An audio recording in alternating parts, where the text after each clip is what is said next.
Well, hello there. It's great to see you again, and welcome back to Optimizing Your Financial World. I'm your host and moderator, Ryan Ruff. It's great to be back with you again today, and as always, we have the star of our show, Mr. Mark Wade, president of Echelon Family Office. He's going to be joining me in just a moment. We're going to be diving into another wealth management conversation. That's what we address here on the show, and today we've got a really interesting conversation set up for you guys. It's one that Mark and I have not really touched upon in any way, shape, or form, which is saying something. Here we are in season 3. But here, let me frame some things up, though, before we bring Mark out here.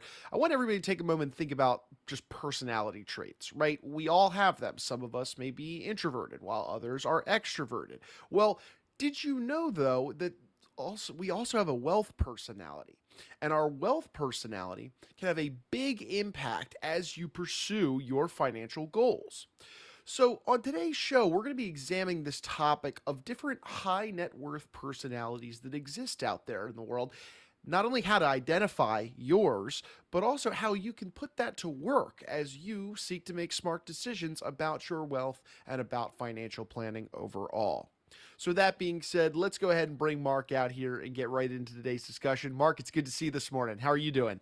Hey, Ryan, how are you today? I'm good. I'm good. Can't complain. This is a really interesting conversation we got today. We're talking about high net worth personality types. Let's get right into it, Mark. You know, this idea exists that we all have our own high net worth personality types, and it's probably a new concept to a lot of the folks out there tuning in today. Tell us what you mean, in your words, by a high net worth personality type. Sure, yeah. It's interesting. High net worth personality, it's a lot about understanding the how and why, behind the way people's attitudes are about money and the decisions that they make about their money. And also really what the affluent want from the professionals that they're working with on an ongoing basis. And the whole concept was kind of developed in the late 90s and has been verified through a whole bunch of research that have been done on wealthy investors since then. And it kind of has been adopted by the more forward thinking financial professionals, which we like to think that we at Echelon are definitely more forward thinking, and other kinds of professionals too. And it's a good idea to understand that knowing your own high net worth personality is important so that you can select those type of advisors that are a good match for you based upon those traits of your high net worth personality. No, I like that, Mark, and I'm going to ask you to expand on it in just a moment here. How would you say then, how important really is it for an investor's attitudes and that high net worth personality type they have be similar to the professionals that they work with? Maybe not just their wealth manager, but the other, trusted advisors that are in their network. Yeah, great question. You know, it's probably a lot more important than you really think it might be. Uh, you probably and the average person is probably looking for the kind of financial advice, the valuable financial advice, that is designed and maximized around your ability to achieve your most important goals, right? I think that's probably true for most people. So what you really want is to be able to find those experts that you know well enough so that they really get what you are trying to accomplish with your money. It's really important, and why you're trying to accomplish it. So in fact, we found over the years that a personal connection between your advisors and yourself in many cases is as important to for your financial success as the traits such as advisors competence and resources. So I'm not saying they don't need to be competent and resourceful. They most certainly do. They need to be elite financial advisors. But knowing that you connect with them on the level where they understand what you're trying to accomplish, and more importantly, or as important, the reason why. So it doesn't mean you need to be like best friends with these people, right? Doesn't need to, you need to be best friends with your advisor, but there should be, a fair amount of affinity there. Ultimately, they need to make sure they understand your high net worth personality style so that they can, so they can help guide you and that they can connect with you and relate with you so that they can deliver the advice that really works in your case. Makes sense to me, Mark. So let's unpack some of these. Let's get into it. Talk to me. What are a few of those specific high net worth personality types that you guys see? Maybe a few of the more popular ones to start us off. Yeah, okay. And you're right, there are several. And maybe we should just touch upon them briefly today, but we'll talk about the two most common ones that we see. And many people are what we call family stewards. And what that means is that their chief financial and investment concern really centers around taking care of their loved ones, right? If you're a family steward, your goals often center on issues like making sure your children have their college education funded, passing on wealth to your heirs. A family steward, for the most part, is a relatively conservatively a conservative thinker financially. Let's say they have conservative views about finances, and they want advisors who make them feel like their goals about caring for their family are going to be considered and protected. Another personality type we see quite often are an independent.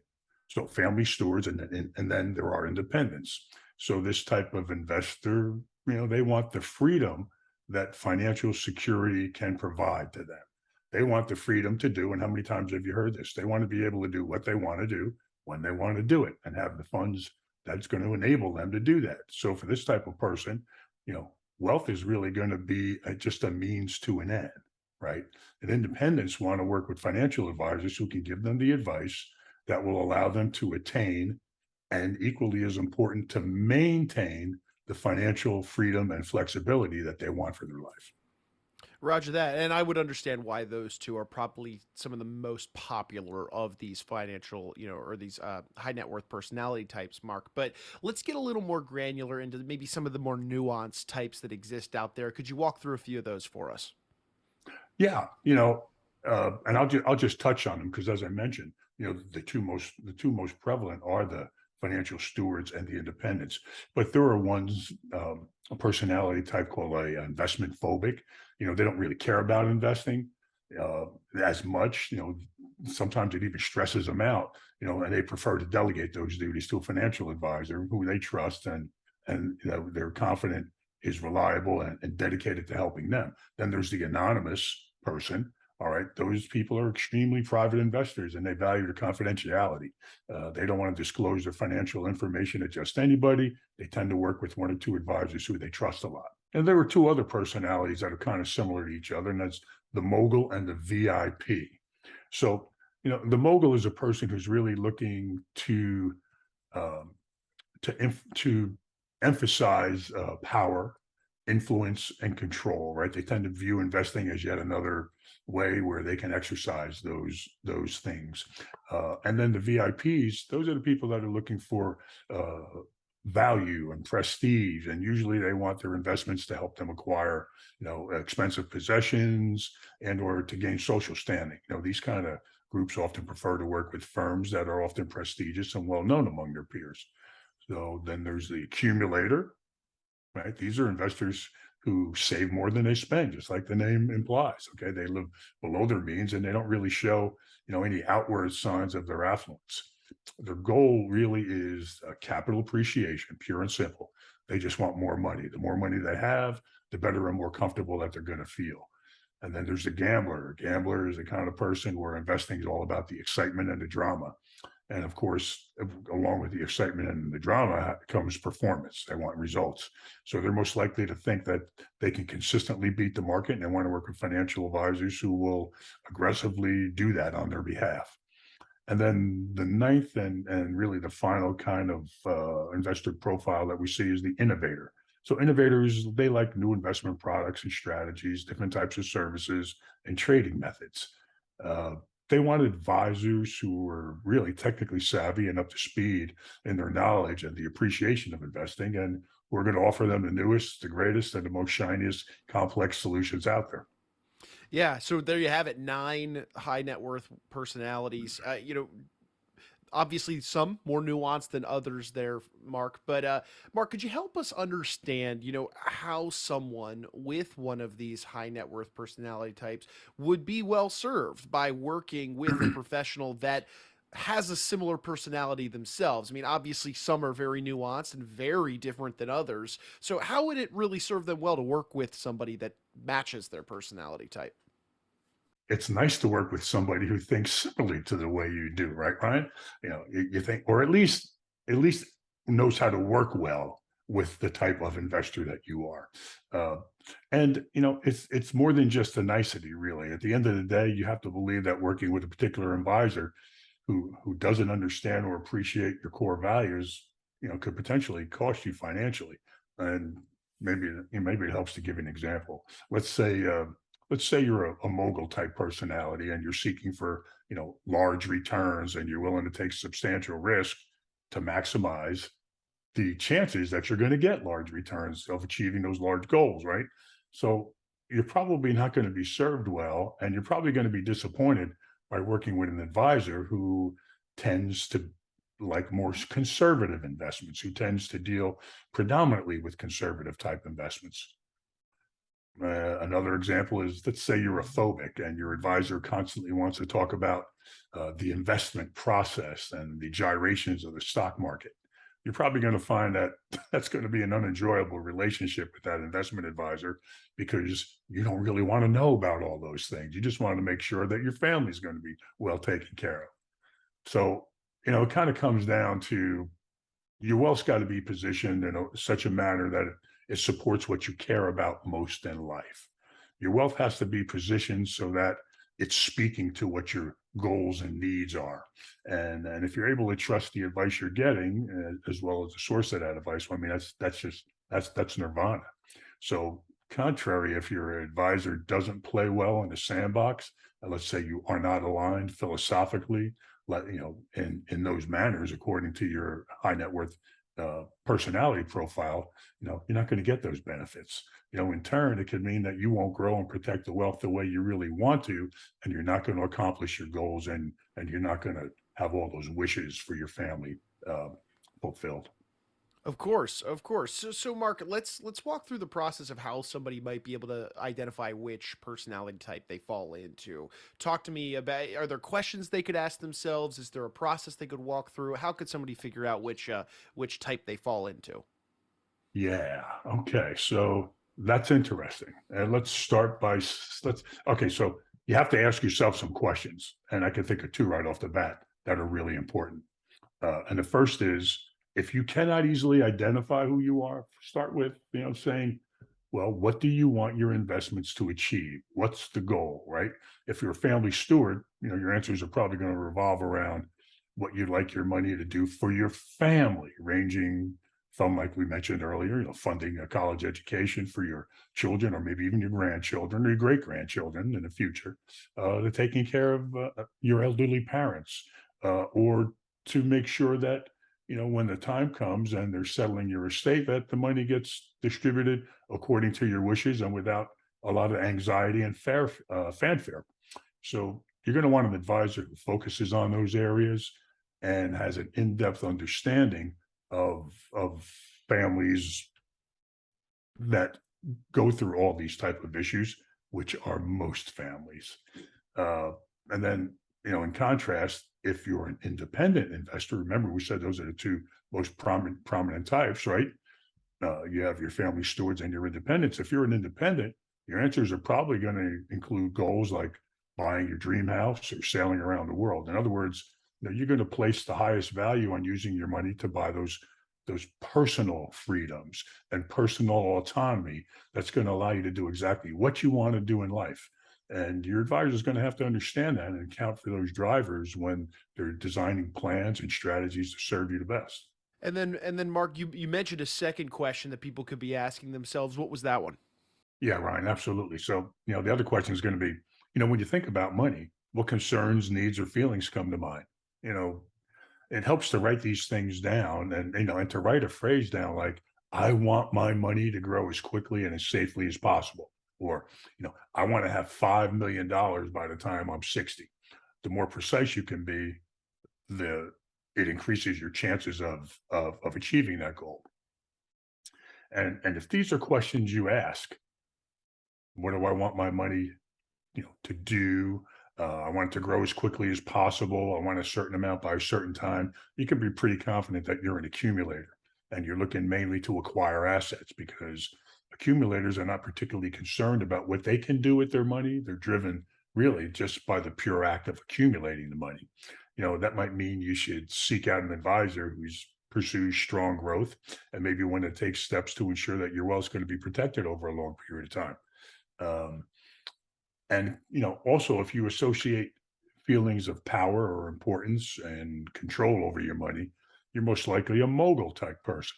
So if you see having money as a way of giving you more ability to influence people, or and maybe even influencing your family members or business contacts or community leaders, and having things move to your advantage, you're probably a mogul type person. And then if you really think about being recognized and acknowledged because of your money and enjoying the prestigious surroundings and possessions that money can buy, you're most likely a VIP. And that means, you're interested in what money can do for you, most likely in terms of gaining material possessions, a wonderful new house, fabulous trips, a new boat, things like that. VIPs tend to invest for what money can buy and the lifestyle that it can afford them. All right, I'm going to play devil's advocate here, Mark. What if they've asked themselves those two questions, but they're still not honing on what their personality type? Are there any other questions, any other thought process that they could be using to better hone in on which type they could be? Oh, you're putting me to the test today, Ryan. Exactly, Okay. exactly. Um, yeah. Yeah. Two questions I can think of. The first is, how involved do you want to be in the investing process? So, this question can be extremely effective in determining whether you're a phobic, a gambler, or an innovator. If you feel that investing is uncomfortable, a burden, or even maybe even a bit scary, you're probably a classic phobic when it comes to investing. And you're probably going to want an advisor who doesn't throw a lot of detailed information about investing at you. But if you love learning all that you can about investing and financial markets, and you feel a strong need to want to take a hands-on approach in managing your wealth, either you get a thrill, or you want to pursue investment management from as an intellectual challenge. Maybe you're a gambler, or maybe even an innovator. So if so, you'll be best served by working with an advisor who who wants you to get into the trenches with them. And when it comes to investing decisions and seeking out cutting edge solutions and insights, they're going to constantly be bouncing those ideas off you and soliciting your input. And then the second question I was thinking about, Ryan, is, how important to you is confidentiality of your financial affairs? Because just about everyone cares about confidentiality to some degree, right? But if you are deeply concerned about this issue and feel almost secretive about your financial affairs, you may consider yourself to be an anonymous personality type. So you're going to want an advisor that's got the systems in place to ensure the security and confidentiality of your financial data, and someone who really deals, explicitly with uh, confidentiality and security, which, those things are going to be really important to you. Of course, of course. So, Mark, I mean, I'm going to ask the question that's begged being asked at this moment because I'm sure there are people out in our audience thinking to themselves, well, I could be a mix of both. Is it possible to have a mixture of some of these multiple high net worth personality types that exist? Like, could somebody, just how somebody can be introverted and extroverted at various different times, can there be a mix of wealth personalities? Yeah, absolutely. In fact, most of us are some combination of these things, right? You may find that there's going to be overlap between a few of these different personality types. Again, these are financial personality types. So there could be overlap. But chances are there's going to be one is going to stick out more than the other. One's going to describe your personality best most of the time. And it seems, most people, for most of our clients, tend to be family stewards. Most of the people who have achieved significant wealth have a large family steward personality type driving them. Okay. They tend to do what they do so they can help their spouses, their children, their grandchildren, and even the people they don't even know that are going to be in their family a long time in the future. But it oftentimes, regardless, once you have a good idea of your specific high net worth personality type, you can assess how well the advice you're getting from the various different professionals you're working with, and does it reflect that dominant personality type that you have, the most important one. And then you can ensure that you're positioned well to achieve all the great different wealth management goals that you're trying to accomplish, and equally as important, that you're going to have a great experience along the way. Sure. I mean, and that's the nuts and bolts of this conversation here is helping you guys out there identify which personality type you align with so that you can then work with a wealth manager that suits your needs and shares your needs or shares your personality type, that is. So, Mark, final question for you today, before we say bye to our audience, for anybody out there that's interested in maybe chatting with you and your team about their given personality type and how it might work in with what you and your team do at Echelon Family Office, what would be the best way they can get in touch with you guys to open up a dialogue? Oh, absolutely. And thanks, Ryan. Most people like to visit us on the web first, www.echelonoffice.com. That's ECHELON, the word office.com. Feel free to contact me directly at mwade, that's MWADE, at echelonwealth.com, ECHELON, the word wealth.com, or just call on in. And the number is 888-892-9882. Fantastic, Mark. Well, look, hey, I appreciate you carving some time out of your day to jump on, talk to us about these high net worth personality types. Really is an interesting conversation that so many people aren't really aware that it exists. But I think we've probably educated a few people out there today, and looking forward to being back with you on the next one, as always. Hey, Ryan, thanks. There was a lot in there today. I hope we unpacked it fairly well enough, but if there are any questions, just get in contact with us. Perfect. Alrighty. Well, Mark, thank you. And of course, we want to say a final thank you to our audience for jumping aboard and being with us on the show here today. If you took anything away from today's conversation, I've said it a million times. I'll continue to say it. Go ahead and hit that subscribe button on whichever platform you checked us out on today. That way, you never miss out on a future conversation between Mark and I, where we're going to be unpacking a different wealth management strategy, solution, or even just a conversation that Mark is having with his clients. So be sure to subscribe. You'll never miss out on an episode, and it'd be great to have you back on the next one. So for Mark, I'm Ryan. We once more appreciate you guys stopping by and being with us here on today's show. We'll see you on the next one for optimizing your financial world.